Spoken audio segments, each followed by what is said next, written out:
दोस्तों, हमारे नए नए वीडियो गीत देखने के लिए हमारे YouTube चैनल को सब्सक्राइब करें और न्यू अप टू डेट्स जानने के लिए बेल आइकन को क्लिक करें।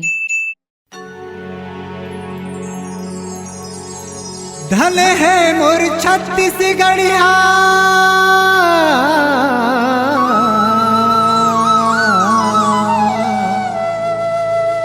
धन है पिता महबूदा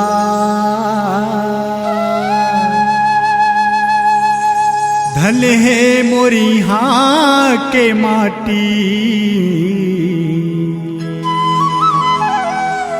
धन है अमरौती माता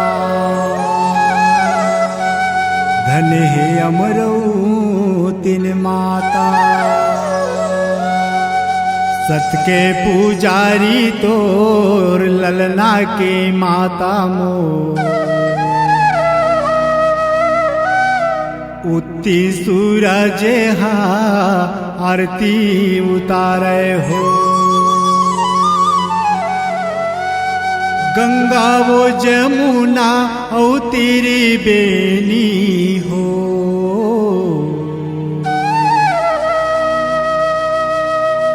चरण धोवे गुरु के पाँव बंगला के पान गुरु नरियर सुपारी हो तोरे चरण माँ चढ़ा सादा के चौरा गुरु सर से तिखम्बा हो सादा के झंडा लहरा धरती में लहराए गुरु आकाश में लहराए हो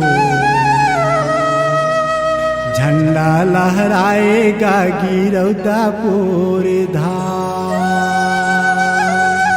झंडा लहराएगा गिरौदा पूरे धाम। बोलिए परम पूज्य गुरु बाबा घासीदास की। दुनिया दुनिया में हो गए शोर लहराते झंडा चारों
पटला तज नहीं भाई।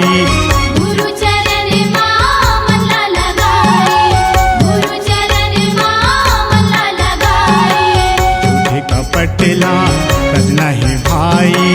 गुरु चरण मन लगाए, गुरु चरण मन लगाए। तब हो ही जग माया जो, तब हो ही जग माया जो, तब हो ही जग माया जो, तब हो ही जग माया जो, तब हो ही जग माया जो। दुनिया दुनिया में होगे सो, लहराते झंडा चारों ओर। दुनिया दुनिया में होगे सो, लहराते झंडा चारों ओर। सतनाम सतनाम, सतनाम सतनाम सतनाम।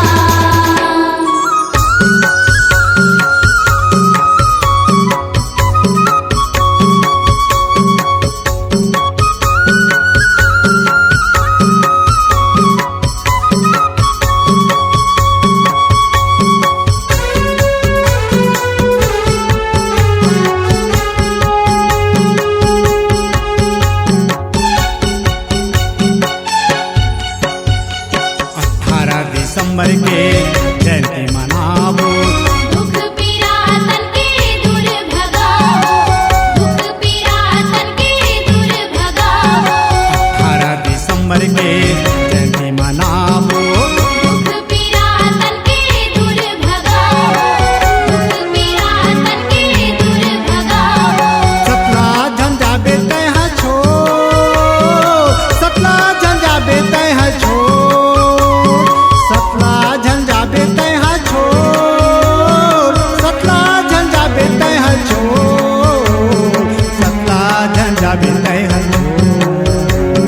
दुनिया दुनिया में होगे सो, लहराते झंडा चारों ओर। दुनिया दुनिया में होगे सो, लहराते झंडा चारों ओर। लहराते झंडा चारों ओर, लहराते झंडा चारों ओर, लहराते झंडा चारों ओर। दुनिया दुनिया में होगे सो, लहराते झंडा चारों ओर। दुनिया दुनिया में होगे सो, लहराते झंडा चारों ओर। दुनिया दुनिया में होगे सो, लहराते झंडा चारों ओर। दुनिया दुनिया में होगे सो, लहराते झंडा चारों ओर। लहराते झंडा चारों ओर, लहराते झंडा चारों ओर। C-Log Digital Recording Studio, Cordoba. Contact number 9907119215.